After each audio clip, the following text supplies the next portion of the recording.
I don't know if you guys saw this, but I was very shocked to see that Fox News actually had Richie Medhurst on to talk about Israel and Gaza. I couldn't believe it.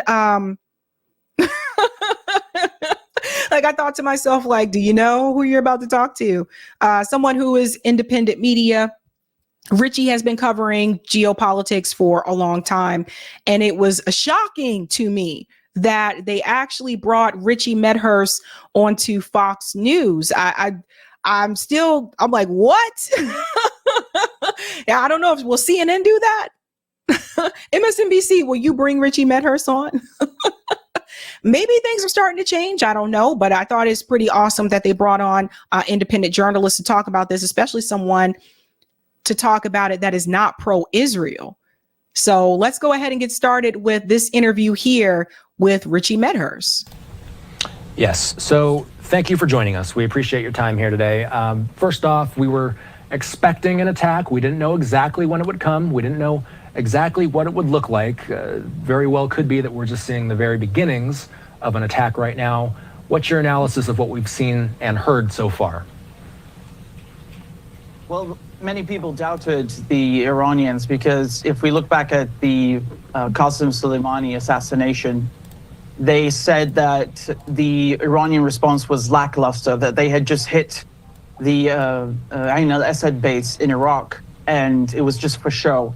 And so many people thought this was also going to be just for show.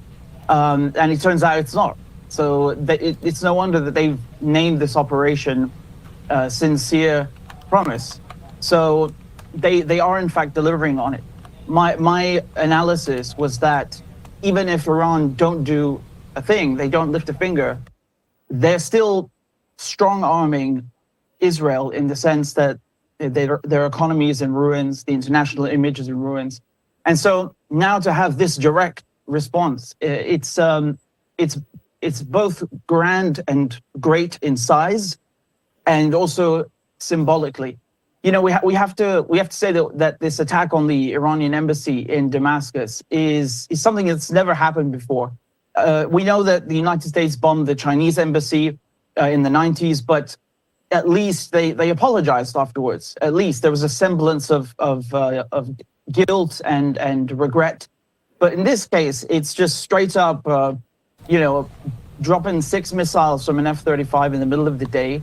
And it's an outrageous violation of the Vienna Convention. You know, if someone had bombed a U.S. embassy in this manner, and I'm not saying someone, but another state had done that to a U.S. embassy or an Israeli embassy, I think they would not just launch 150 drones, but they would be launching nukes, perhaps. Who knows? So I think that the response is it was needed for Iran to show that it's not going to tolerate these kinds of actions. And it's needed for the whole world to understand that you cannot just bomb a consulate and expect no response. And unfortunately, I want to pause here for a second because Iran basically said, mess around and find out, right? Like Iran was like, try me if you want to. Like, it's just, so yeah, Chris Hedges was on recently. We were talking about this, and this was basically Iran's way of sending a message, letting them know that we can if we want to. Right. So and they gave the warning beforehand. It's not like it came out of the blue. They did give the warning and let them know that they were going to respond. And so here we are. We're headed down this road because the United Nations, the World Court, they should be doing their jobs. They should be punishing Israel for this through the mechanisms that were set up after World War II. But unfortunately, nothing has happened. We didn't even have condemnation. Our government in England said absolutely nothing about this embassy bombing. But I'm sure that they'll be upset about Iran launching the drones tonight. So there's a lot of hypocrisy going on. And I don't think people understand how scandalous it is on an international scale to kill 12 diplomats inside of a consulate, and on top of that, in a third country. What do you? Let me pause there for just a second because another thing I wanted to mention: where is the ICJ? I don't know about you guys, but they seem to be pretty quiet. The last news I heard is that Nicaragua was actually taking Germany to in front of the ICJ. But the ICJ, the last time I heard from them in reference to Israel was that, they said that Israel has to submit a report within 30 days to give them an update. And they said, obviously, they have to do everything that they can to prevent genocide of the Palestinian people. But other than that, I haven't heard. And this was my concern back then. Remember when I said they didn't call for a ceasefire? And people told me, well, no, Sabby, it's because, and the way they did it was the right way. And I understood that too. But the problem that I had was that there was no enforcement. It's just like they made this statement. And then from there, it was just like, okay, well, the UN Security Council would fall in line, but that didn't happen, right? Because the US made sure to stop that, right? So I think that these are these questions that we have to ask ourselves. All of a sudden, the ICJ is very quiet and nowhere to be found. Make of the fact that, and again, I'll reiterate, we were expecting some sort of movement on this front, and now we're getting our first look at what this is actually looking like from Iran's perspective. What do you make of the fact that this is coming from Iran proper and not from a proxy? Well, it has a lot of meaning, of course. It carries a lot of weight because we've never seen something like this before. I would dispute the term proxy because proxy would mean that you are taking orders from Iran. The irony is that a lot of these groups that are called proxies, for example, the Houthis in Yemen, they had no connection to Iran when they were formed, but because of the West basically vilifying them, maligning them, they ended up being pushed towards Iran. It's kind of like Russia after the Ukraine war sanctions. We just pushed Russia into China's arms. So this is the same thing, and they're not proxies. They're just people who are fighting colonizers. We colonized Yemen, for example. It was a direct colony. There's a very bad historical connotation there.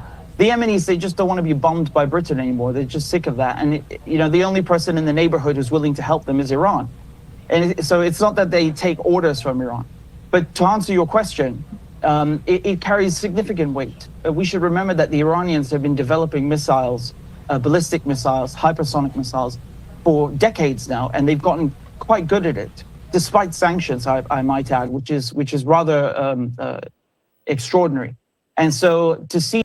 And this is why we've been saying for all along, like, you do not want to have a conflict with Iran. The United States government should not want to have any type of war or conflict with Iran because they have been developing those weapons. And the reality is, like, it would not be good for any of us. And it's interesting what he said about the Houthis, for example, that they basically found an unlikely ally with Iran. It's not like they were aligned with them all along.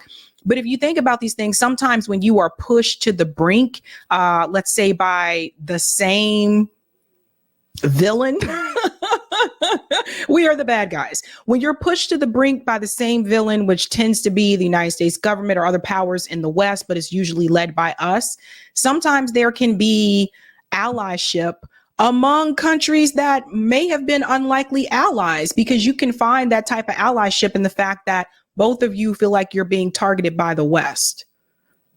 These drones now being used in such a manner, I mean, we know that at least 150 have been fired, and now we have a third wave coming. It's confirmed by everybody, by the US, by Israel, by the Iranians. This is never seen before.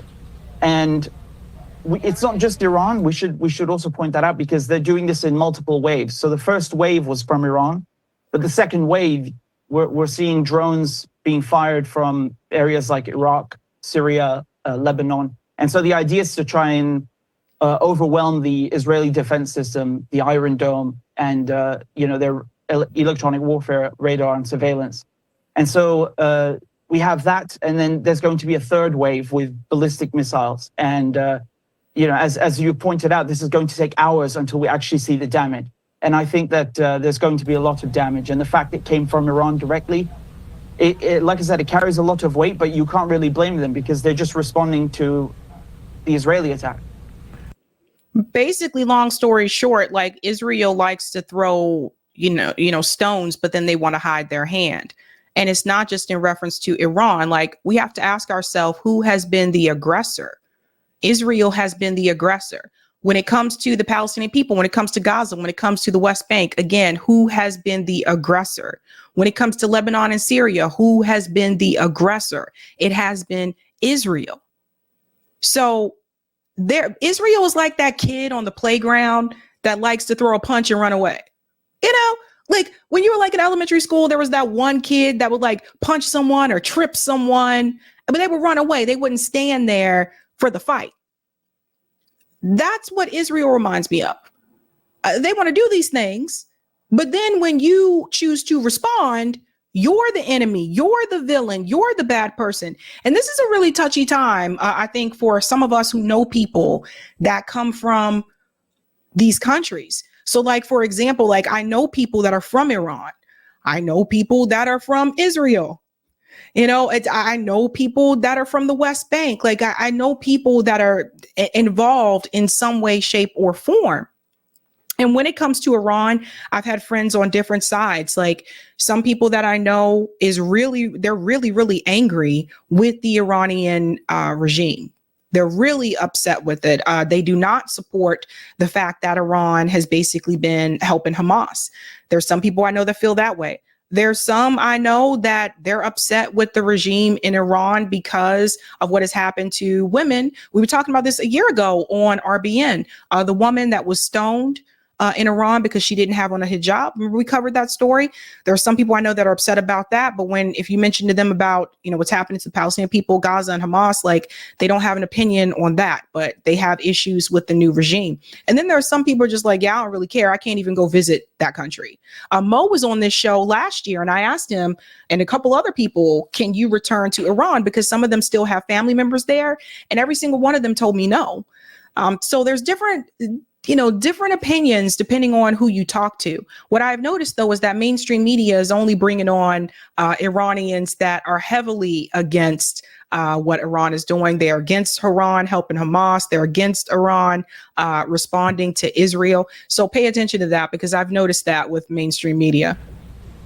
What are you going to be watching for in the coming hours? What questions do you need answered in the next few hours as we anticipate that this artillery will eventually make its way toward Israeli airspace? We've also seen that the Jordanian officials are saying that they will shoot anything out of the sky that enters their airspace as well. So what are the threads that you're going to be watching as these things continue to move across the sky?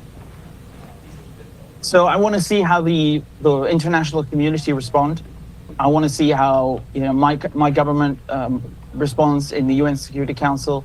I want to see what is going to happen because it's a bit difficult now to say Iran did something bad, but we didn't say anything when the embassy was bombed. So that's number one. Number two, I want to see what weapons are being used because what Israel has been trying to do is to provoke Iran and Hezbollah specifically into revealing what weapons they have. And we don't know that ultimately what their entire arsenal consists of. And they want to provoke Iran, and then they want the United States government to come in and help them fight their war. That's really what they want to happen. And then maybe they can take over that region too. You see how this works? So, and I'm sorry. And I said this before, if you're in the military and you can get out, get out. If you were in the military and you can get out, get out. This is crazy. You do not need to risk your life, put yourself at danger because of this. And you don't need to go over there fighting and trying to, kill people over there as well. You really don't need to just get out. Get out. Some people, they don't like when we say that. My dad was former military, and I've talked about that on the show before. I don't care. I've said it before. If you're in the military right now, get out. Run. Take the money and run. Real quick. In the words of Steve Miller Band, take the money and run. So we know, for example, they have the Hajj Qasim missile. That can reach up to 1,400 kilometers. They've got the Fatah 1 and Fatah 2. I want to see which ballistic missiles they're going to use and also which drones, because in Ukraine, we underestimated the Russians. We thought that we're going to bowl them over with NATO. And in the end, they actually defeated Ukraine using Iranian drones, the Shahed 131 and 136. So I want to see if those are being used today. So again, the response from the international community, the kinds of weapons being used, are we going to see any new weapons revealed by Iran in this specific occasion? And obviously, these are questions that won't be answered for several days, I might add. So when we talk about the initial attack in Damascus and this being a response to that attack, you say that there are questions to be answered about how, and Israel, I should say, never officially took responsibility for that attack, but so many of our analysts have told us that there really wouldn't be too many other people that are capable of doing such an attack. So if there could be an argument that reparations are to be made for that attack, could there be an argument to be made that reparations should be made about whatever is taking place from Iran's angle this time around? Oh, look at the word that they just mentioned, reparations. You see guys, what I tell you. Colin mentioned this, and Colin said that reparations will be a conversation for the future for the Palestinian people. Well, there's an action and then there's a reaction.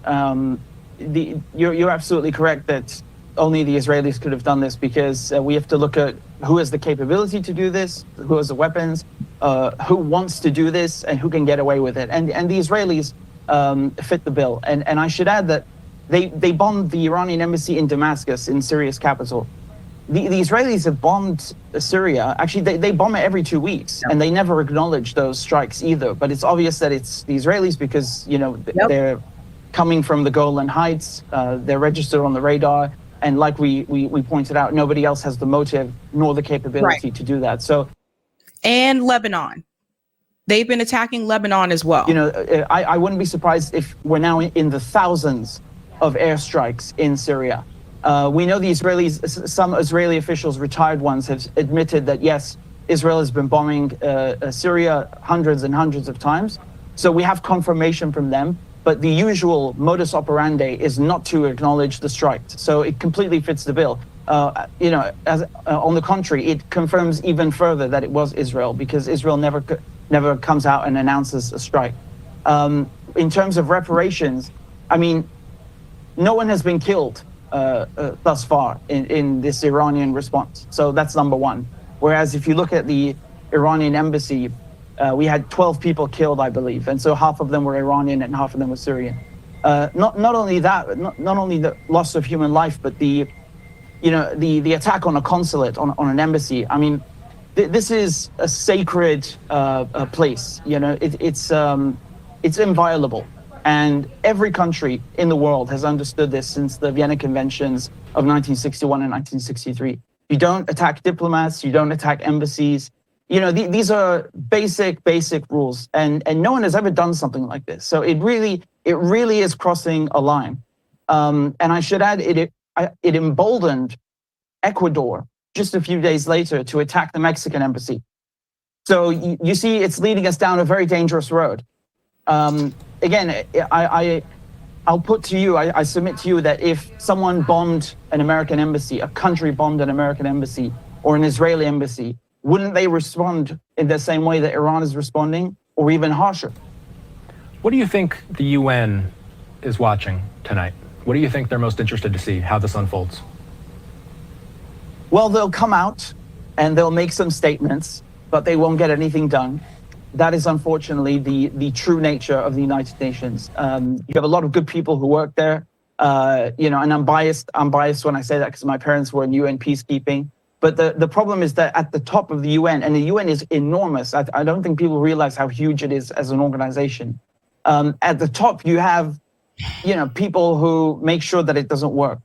One problem, for example, is veto power. I mean, I'm against this. I don't think my country should have that. I don't think the Russians or the Chinese or, the United States or France should have that, because it's always been, a source of problems in the Security Council. So, but that's since the foundation of the UN. So, if tonight somebody goes to the UN Security Council and says, we want to get a resolution passed against Iran, and you're in favor of that, well, Russia is going to veto it, China is going to veto it, and that's going to please some people, and it's going to upset others. And so now we're playing politics instead of sticking to, the issues of what is right and what is wrong. Very interesting there. Now, I want to show you something else that Richie actually gave a warning about a while back, and I don't know if everybody saw this. He talked about what Israel's plan is. He said Israel and the U.S. want the giant amounts of gas in Gaza to create a rival to China's new Silk Road. Let's take a little look at this, because I just want to remind everybody, you have to remember what the ultimate goal was. Remember, I kept telling you, ethnic cleanse the land, but also it's a land grab, right? They want them gone. They want that land. Check this out. I don't think people have any idea what's really happening in Gaza and why it is happening. A few weeks ago, right before this war in Gaza ignites, Netanyahu goes to the United Nations General Assembly and he holds up this map and declares his plan for a new Middle East. And people are going, what is this stupid line this guy's drawing with a red marker? What it is an economic corridor that stretches all the way from India to the United Arab Emirates, into Saudi Arabia, into Jordan, Israel, and then finally to the entire European continent. I mean, the United States at this point, seeing their influence starting to fade, seeing the relevance of the dollar recede after they stole $300 billion from Russia. You have all these spooks in Washington and Tel Aviv, running around desperately trying to counter BRICS and counter China's new Silk Road. And this is their answer. This is a rival to the new Silk Road.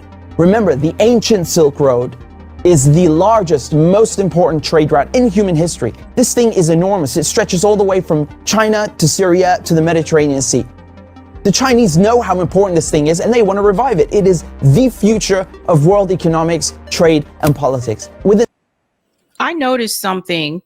I noticed in this video, and most of his videos, he has on the keffiyeh, but I noticed in his interview on Fox News, he didn't have it on. Could have just been, timing. Maybe he just didn't have it available. But I wonder if that was a requirement from Fox News, or if he just felt it probably wasn't the best idea to wear. I don't know. But I did notice that. That's interesting. Chinese know how important this thing is and they want to revive it. It is the future of world economics, trade, and politics. Within the span of a few weeks, Iran and Iraq have signed a railway deal. So now you have a rail link for the new Silk Road. And President Assad of Syria, who the West have been trying to isolate for over a decade, is now visiting China, the world's largest economy, and signing a strategic partnership. This is pivotal. So now the new Silk Road has rail access all the way to the Mediterranean Sea through Syria's port in Latakia. So not just land, but maritime trade. This is crucial. And as enormous and important as all of this is just one aspect. This is just one aspect. You still have the gas. How can we talk about the Middle East without talking about gas and oil? We'll get to that in just a second. Oh, you said I didn't see him wearing it on recent podcasts. Oh, okay. Okay, gotcha. Maybe he lost it or something like that, but interesting. Let's talk about the gas and the oil. When the US instigated the Maidan coup in 2014, that wasn't just about NATO expansion and encirclement of Russia. This was about surrounding, controlling, and cutting off Russian gas to Europe. Just cut out here for just a second. I'm gonna let it go back. Okay, There we go. Control Ukraine, and you control the pipelines that feed and supply Russian gas to Europe. For decades, you've had US politicians, Republican and Democrat, from every administration, openly saying on camera, we don't want Nord Stream. There will be no longer a Nord Stream 2. We will bring an end to it. You want to have pipelines that don't go through Ukraine and Russia. For years, we've tried to get the Europeans to be interested in different pipeline routes. It's time to do that. You want to depend more on the North American energy platform, the tremendous bounty of oil and gas that we're finding in North America. Lo and behold. You know what that showed you? That showed you that both parties were a part of it. The Democratic Party and the Republican Party. This is what I'm trying to tell you guys. At the end of the day, they're not that different. They're not as different as you think they are. Some social issues, but other than that, they're not that different. You got Condoleezza Rice from the Republican Party. You got Joe Biden from the Democratic Party. Both saying the same thing when it comes to gas and oil. Nord Stream 1 and 2 are blown up. I mean, this is without question the most egregious, the largest terrorist attack on European infrastructure in modern history. There are only 3 countries on this planet that can pull this off. They are Russia, Britain, and the United States. And let me tell you, it was not Russia. You combine that with the sanction packages from the European Union, banning Russian oil and gas. I mean, talk about shooting yourself in the foot. So now there's no more Russian gas coming into Europe. And just like that, the United States have achieved a long-standing foreign policy objective. Yep. Now, the only other country with enormous gas reserves, the second largest in the world, is Iran. Here we go. So let's take a look at this list really quick. Top countries with natural gas reserves, top 10. I can't see it on the thing. So look at this. Russia, Iran, Qatar, US, Saudi Arabia, Turkmenistan, the UAE, Venezuela, Nigeria, and China. So you see that?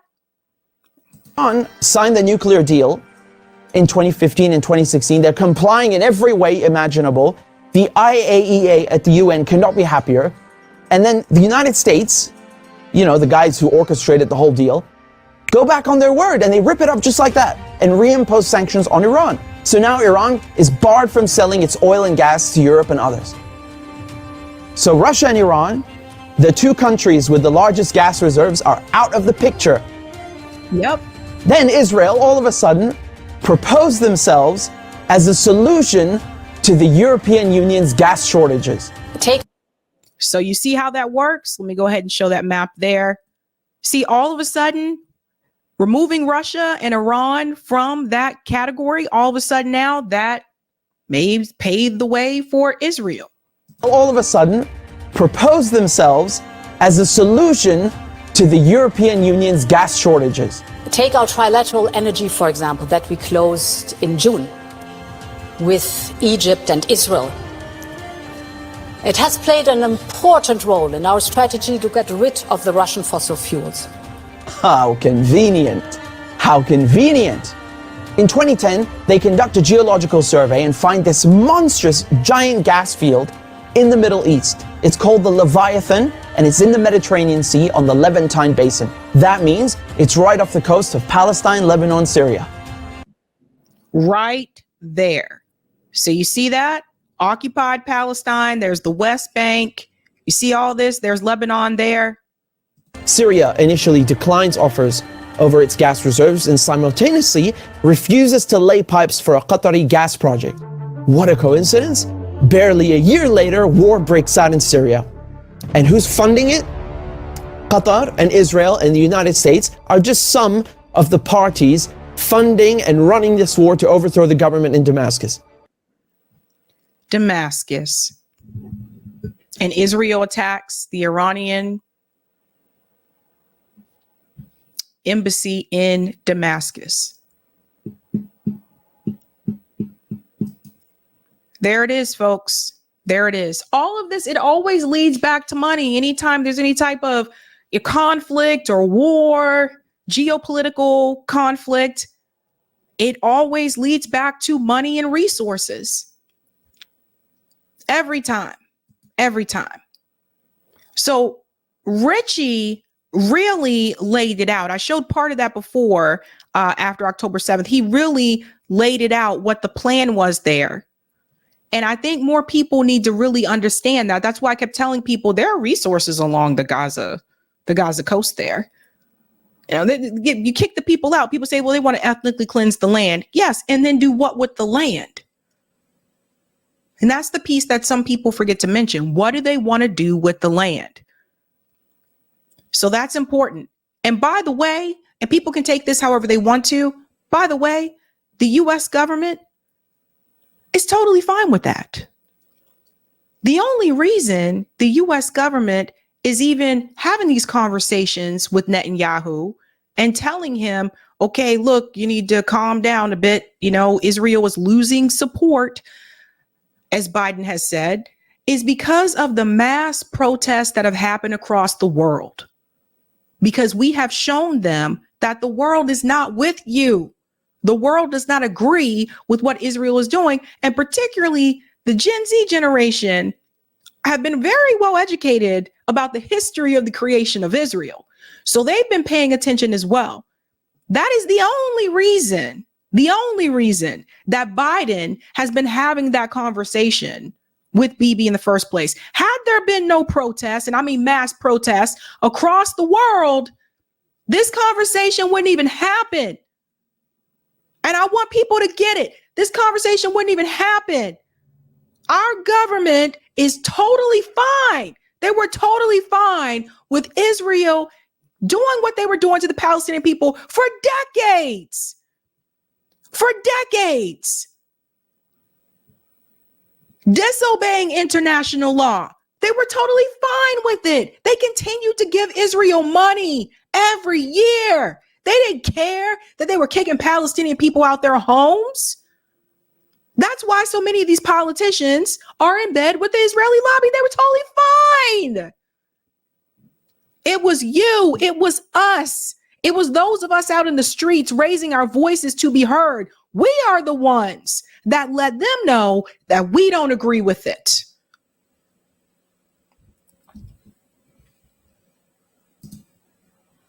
Joe Biden, regardless if it's Biden, if it's Trump, whoever is president at that point in time, at the end of the day, they all agreed with Israel. That includes Obama, Bill Clinton, Donald Trump, George W. Bush. They all did.